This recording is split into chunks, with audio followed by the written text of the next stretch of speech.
Alright, so today we finally get to drive the tank.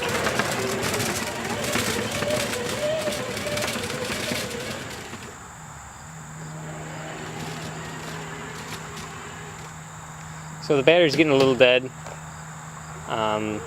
We've been out playing with it for a little while now. We're only running on one battery. It's meant to have two wired in parallel, just for extra life. Unfortunately, budgetary constraints have made it to where we don't have the second battery. Anyway, we've got the turret here functioning. It's just for show. Have full rotational motion. Because there's nothing in the barrel, we don't have any wires or anything we got to worry about, so we can go either way, all the way around, as many times as we want, which is kind of fun. Alright. Which way is forward? Okay, that way is forward. We should be pointing there.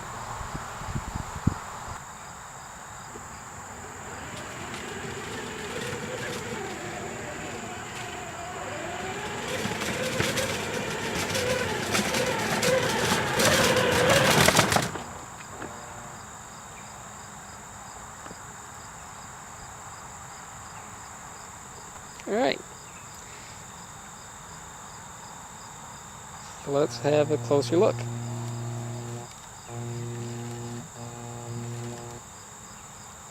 Alright. So right now we're just using a FlySky controller. Amazon, I don't know, 50, 60 bucks. And we've got the receiver for that inside the tank.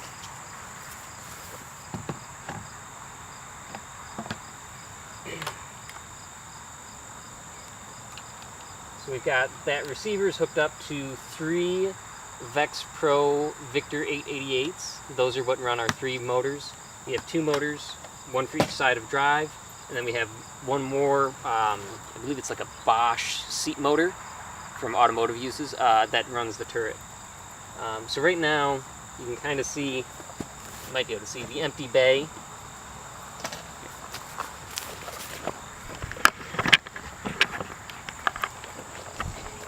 So you can see we've got this empty bay here. This is where the second battery is supposed to go. It would hook up right here. You can see one of the lights from our Victors right over there. Let me grab a light so we can have a better look inside.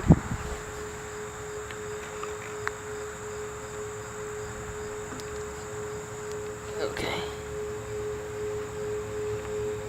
You can see we've got our Tupperware with our electronics inside of it. We've got our main breaker, the black box in the corner there. So that's power on off. And we've got let's see.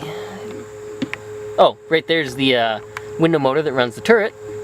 And you can see that we've got our belt around. It's actually just a piece of, I think it's 4-inch PVC. Oops. It's around a piece of 4-inch PVC. That is what drives the turret round. Alright, we'll go to the back side. So back here's actually a lot more interesting.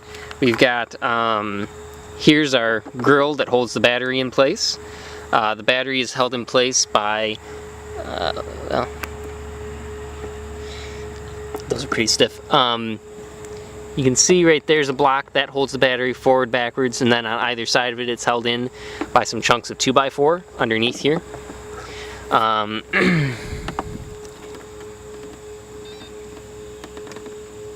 Here we've got, that one's pretty warm. Oh, they're both pretty warm. These might get upgraded. These are sim motors. You can find them on AndyMark or Vex Pro. They both sell them. These are commonly used in FRC, First Robotics Competition. Actually, right there you can see it. Let me see if I can zoom in on that. Come on. Right there. For Sim, First Robotics. So you can see it right there. We'll zoom out a little bit. Alright. So right over there,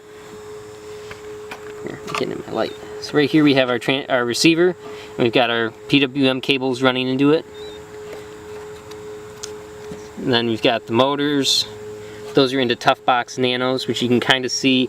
They're really just floating in there. They're not actually bolted down. They're held in by these structures. So we've got that on both sides. And then we've got Anderson connectors for battery power. We're using the mini Anderson power pole connectors for our wiring. That way these can be sealed. It helps keep dust out of the box. And then all our connections are on the outside to the motors and stuff. So if we have to replace a motor, we just disconnect it there. That's kind of nice. Overall, I think that's about it. Obviously, we've got our blue nitrile treads. McMaster car, you can buy this in a lot of different, almost any width you want, along with about any length you want. We had to do the joining ourselves. They don't sell it in closed loop belts, so what we've got is a tongue and groove joint. And I probably can't show you, well, maybe if I zoom in. Let me see.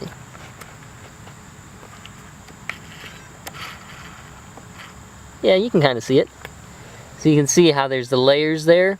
So if you shave off the top cap, the blue cap, and then you cut away the bottom layer on this side, so there's a tongue that's formed by the middle layer of rubber and 2 layers of fibers.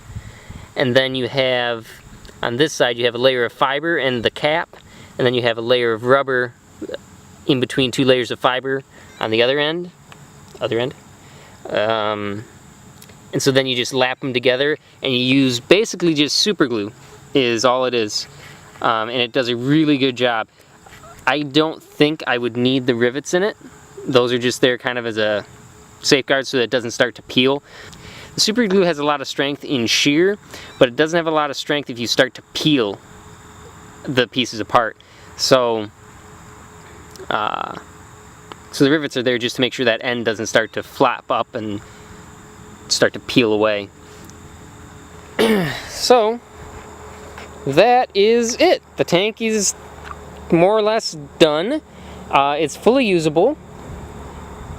You can drive it around, and it's a lot of fun. So hopefully moving forward we'll be able to get the second battery. We're going to look and see if we can get some marine, or like deep cycle or marine style batteries for it. Those will have a better life, and we can also drain them further without damaging them. So we're looking forward to that. That'll make this a lot more fun yet. So that's all for today. Tune in whenever we release another video and try to show you some more cool stuff.